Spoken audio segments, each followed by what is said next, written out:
अक्षर मतलब जिसका क्षरण ना हो, जो क्षीण ना हो, जो नष्ट ना हो। और नष्ट वो नहीं होता है जो पैदा नहीं होता है, जो पैदा होगा वो नष्ट होगा। तो अक्षर जो है, अक्षर वो है जो नष्ट नहीं हो, और नष्ट वो नहीं होता है जो पैदा नहीं होता है, जो सदा से है और सदा तक रहेगा, वो है अक्षर। तो वो जो अक्षर है वो है ओंकार। शास्त्रों में अक्षर को लेकर के, शब्द ब्रह्म को लेकर के जितने भी शास्त्र लिखे हुए हैं, एक भगवान कृष्ण ने पूरा का पूरा अध्याय जो है ना, अक्षर ब्रह्म, अक्षर योग नाम से जो है ना, एक पूरा का पूरा अध्याय भगवान कृष्ण ने गीता में बोला है, और उसमें ओम की व्याख्या की है। ओम इत्येकाक्षरम ब्रह्म, ओम ये एक अक्षर, ये ब्रह्म है। तो अक्षर जो है, हम अकार उकार मकार, ये आ ई उ ए आई ओ, इनको भी अक्षर बोल देते हैं, पर वास्तव में शास्त्रों में जिसको अक्षर कहा है वो ओंकार को कहा है।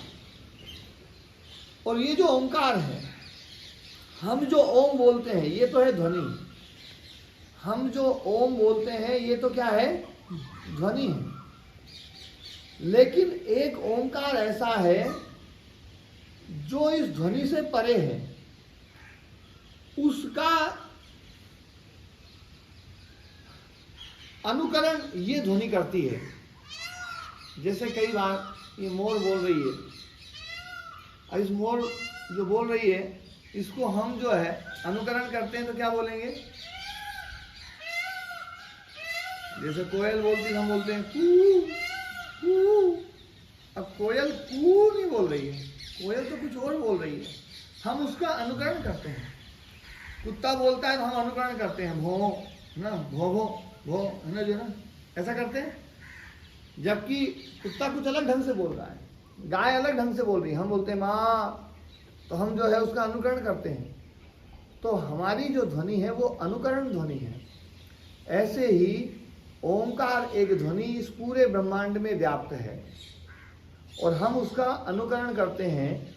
ये हमारी जो ध्वनि है, ये ध्वनि है अनुकरण ध्वनि। हमारी ध्वनि पैदा होती है और नष्ट भी होती है, लेकिन एक वो ध्वनि है जो कभी पैदा नहीं होती है और कभी नष्ट नहीं होती है। अब वैज्ञानिक भी धीरे धीरे इस तरफ आ रहे हैं कि इस ब्रह्मांड की उत्पत्ति ध्वनि से हुई है। वैज्ञानिकों ने पहले ये माना था कि प्रकाश से सब कुछ पैदा होता है, प्रकाश से सब कुछ पैदा होता है। लेकिन वैज्ञानिकों की दृष्टि धीरे धीरे इस तरफ जा रही महाराज जी कि प्रकाश का तो एक सोर्स है। आप अपनी धरती पर जो भी प्रकाश देखते हैं, इस प्रकाश का सोर्स है। क्या है सोर्स? सोर्स है भगवान सूर्य। भगवान सूर्य से प्रकाश आ रहा है। तो जो चीज पैदा हुई है वो इस सारे संसार का आधार नहीं हो सकती। सूर्य से प्रकाश आ रहा है, सूर्य को भी तो किसी ने बनाया होगा। तो जो भी लाइट वेव आ रही है, जो भी किरणें आ रही हैं, जो भी प्रकाश आ रहा है, उस प्रकाश का कोई ना कोई सोर्स है। चाहे सूर्य को देख रहे हैं हम, चाहे और दूर तारों को, और दूर तारों को, और दूर तारों को, इतने दूर दूर तारे हैं कि करोड़ों सालों से प्रकाश आ रहा है, धरती पर अब पहुंचा है। अरबों सालों से चल रहा है प्रकाश, वो अब पहुंचा है। इतनी दूर दूर तारे हैं। तो वैज्ञानिकों ने ये देखा कि प्रकाश तो जो है इसका सोर्स नहीं है। हाँ, प्रकाश अब वर्तमान में हमें दिखाई देता है कि प्रकाश के कारण से इस धरती पर जीवन है, प्रकाश के कारण से सब कुछ है, लेकिन उस प्रकाश का भी कोई ना कोई सोर्स होगा। तो वैज्ञानिकों ने उसकी जो खोज करी, उसमें ये पाया कि एक साउंड वेव है, एक ध्वनिया जो हम देखते हैं वो ध्वनिया पैदा होने वाली, लेकिन एक यूनिवर्स साउंड है। एक साउंड है यूनिवर्स साउंड, और वो जो यूनिवर्स साउंड है वो जैसे ही धरती के वायुमंडल से ऊपर उठ करके वैज्ञानिक जाते हैं तो वो यूनिवर्स साउंड सुनाई देता है, और वो यूनिवर्स साउंड जो सुनाई देता है उसका कोई सोर्स का पता नहीं चल रहा है। उसका सोर्स पता चल जाए तो उसका नामकरण यूनिवर्स नहीं करते। यूनिवर्स मतलब पूरा ब्रह्मांड, एक पूरा ब्रह्मांड जो है वो है यूनिवर्स। चाहे इधर चले जाओ, चाहे इधर चले जाओ, चाहे इधर चले जाओ, चाहे इधर चले जाओ, किधर भी चले जाओ और कितनी दूर तक चले जाओ, चलते ही चले जाओ, वो है यूनिवर्स। कोई ब्लैक होल है, कोई सूर्य है, कोई उनका एक एक क्षेत्र है। जैसे हमारे सूर्य का एक क्षेत्र है, उसको हम कहते हैं सौरमंडल। कहते हैं हमारे सौरमंडल का केंद्र और हमारे सौरमंडल का आधार भगवान सूर्य नारायण है। हमारी गैलेक्सी का आधार एक बहुत ही ऐसा गुरुत्वाकर्षण से युक्त पिंड है जिसको ब्लैक होल कहते हैं। और ऐसे ही सभी गैलेक्सियों के एक एक ना सोर्स हैं, लेकिन उस यूनिवर्स साउंड का कोई सोर्स नहीं है। वो कहाँ से पैदा हो रहा है ये किसी को नहीं पता चल रहा है। और वो जो यूनिवर्स साउंड है उसको वैज्ञानिकों ने महाराज जी नाम दिया है HUM। HUM, U मतलब ऊ, M मतलब माँ। ऊ और माँ तो एक जैसा दिखाई दे रहा है, पर आ जो है उसको उन्होंने H नाम दिया है। वास्तव में H नहीं है, क्योंकि वैज्ञानिक जो ऊपर गए हैं वो शब्द शास्त्री तो है नहीं। यदि शब्द शास्त्री होते तो उनको पता चलता कि वास्तव में हा जो है मूल शब्द नहीं है। मूल शब्द तो आ है। आ और हा, आप देखिए आ हा एक ही जगह से पैदा होने वाले वर्ण हैं, लेकिन हा में एक हल्का सा संघात होता है, आ में कोई संघात नहीं होता है। आप हा को निरंतर नहीं बोल सकते हैं। हा को बोल के देख लो, हा आ ही आ जाएगा। हाँ तो केवल एक प्रारंभिक ध्वनि हो सकती है, लेकिन निरंतर ध्वनि हा कभी नहीं हो सकता है। हाँ, मकार का गुंजन एक निरंतर हो सकता है, ये तो हो सकता है। बाकी आ, ऊ और मा ये ही मुख्य शब्द है, मुख्य ध्वनि है।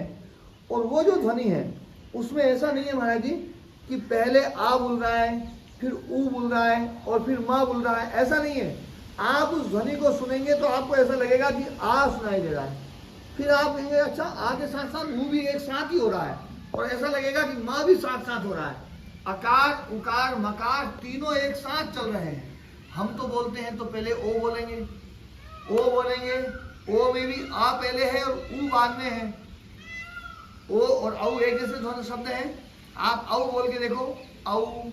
अब औ में प्रारंभिक शब्द है आ, आऊ, और बाद में ऊ है। आ और ऊ मिलकर के ओ बनता है। जैसे पर उपकार क्या बन जाएगा? परोपकार। आ और ऊ मिलकर के ओ बन गया है। तो जो हम ओम में जो ओ बोलते हैं ये तो आ और ऊ मिलकर के बना है। वास्तव में वो शब्द है आ, ऊ और माँ। तो आ और ऊ और माँ हम जब बोलते हैं तो पहले आ बोलता है, फिर ऊ बोलता है और फिर माँ बोलता है।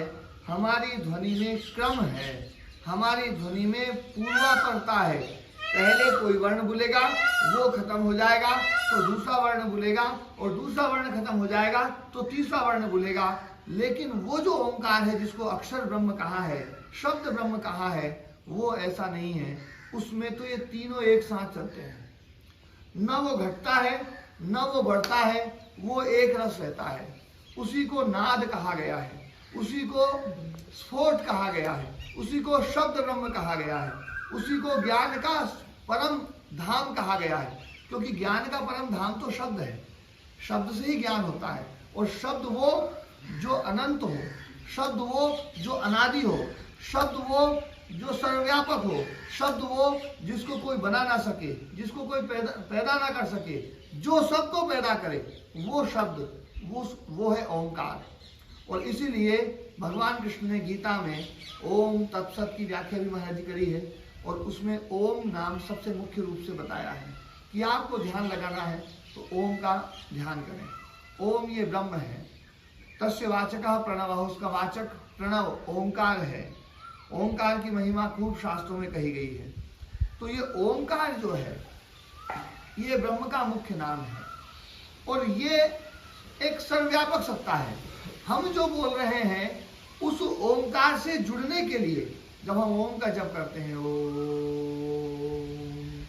तो हमें पता है कि हमारा जो शब्द है ये शब्द तो पैदा होने वाला है, ये भगवान का मुख्य नाम नहीं है, लेकिन जो भगवान का मुख्य नाम है उस नाम का अनुकरण है और हम जो बोल रहे हैं धीरे धीरे धीरे धीरे उस ओम से जुड़ने के लिए है।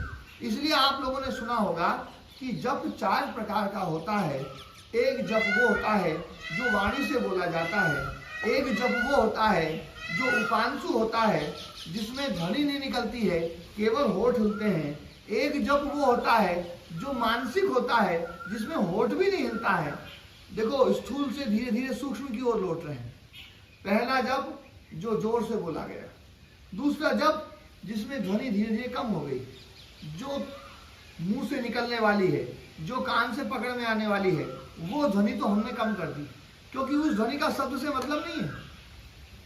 शब्द तो उससे अलग चीज है, तो हमने उस शब्द को पाने के लिए इस ध्वनि को धीरे धीरे कम किया। फिर धीरे धीरे तीसरे जप में गए और हमने मन में ओम का जप शुरू किया। और चौथा जप जो होता है उसको बोलते हैं अजपा जप। अजपा जप बोलते हैं। अजपा जप का मतलब क्या है? जिसको जपा नहीं जा सकता, जो आपका शरीर जिसमें कोई प्रयत्न नहीं करेगा। आप धीरे धीरे मुख्य रूप से जो पहले शब्द बोला, फिर धीरे धीरे उपांशु प्रयोग किया, फिर धीरे धीरे मानसिक जप किया और इनको सबको बंद कर दिया, लेकिन भीतर ही भीतर उस ओंकार का एहसास होता जाए। वो जो अक्षर ब्रह्म है उसके साथ में हमारा जुड़ाव हो जाए। बाहर की चीजें जितनी जितनी सिमटती जाएंगी, बाहर की चीजें जितनी जितनी छूटती जाएंगी, हमारा उस शब्द के साथ में, उस अक्षर के साथ में एकाकार होगा। और वो जो ओंकार के साथ में अजपा जप हमारा जब शुरू होगा, वो जो अजपा जप है उसमें यूं नहीं है कि वो प्रारंभ होगा, आप कोई भी काम करेंगे उस काम में भी वो अजपा जप चलता रहेगा। आप सोएंगे तो भी अजपा जप चलता रहेगा, क्योंकि अजपा जप शरीर के द्वारा नहीं हो रहा है।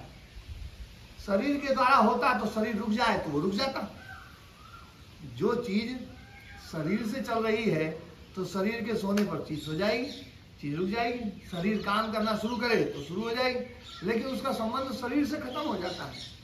वो है अजपा जप। और शास्त्र ये कहते हैं, मांडुक्य उपनिषद ये कहता है कि ये पूरा ब्रह्मांड जो है उस ओंकार के द्वारा निर्मित। उस ओंकार के एक पाद में ये सारा ब्रह्मांड है जो दिखाई दे रहा है, जड़ जगत। एक पाद में ये सब जीवात्मा है, उसके एक पाद में ये परमात्मा है, और एक पाद में वो एक ऐसी शक्ति है जिसको कोई भी समझ नहीं पाता है। वो हम कहते हैं 4 प्रकार की ध्वनि आप लोगों ने सुनी होगी, मध्यमा, वैखरी और है ना जो है पश्यंती, मध्यमा, वैखरी, और एक अनहद नाद है। एक जो है तो पश्यंती वो है ये है वैखरी, ये वैखरी ध्वनि है, विकृत ध्वनि है। हमारे भीतर जो ज्ञान है उस ज्ञान को हम ध्वनि में लेकर के आ रहे हैं, तो ये ध्वनि में जो लेकर के आ रहे हैं ये है विकृत। और जो हमारे बुद्धि में है, वो जो बुद्धि में है वो है पश्यंती। पश्यंती का मतलब आप लोगों ने थोड़ी बहुत संस्कृत पढ़ी होगी। पश्यंती का मतलब होता है देखना, देखना जो है ना। और दर्शन शब्द भी सुना है, दर्शन शब्द का मतलब देखना। और आप लोगों ने ये भी सुना होगा कि मंत्र जो ऋषियों ने लिखे हैं वो सुन करके नहीं लिखे हैं, देख करके लिखे हैं। मंत्र दृष्टा, मंत्र दृष्टा ऋषि होते हैं, दृष्टा बोलते हैं मंत्र दृष्टा। मंत्र दृष्टा मतलब जिन्होंने मंत्र को देखा है, सुना नहीं है। ध्यान देने वाली बात है, सुनी तो ध्वनि जाती है, सुनी तो ध्वनि जाती है, वो ध्वनि वो सुनी नहीं जा सकती है। उस ध्वनि का तो दर्शन होता है।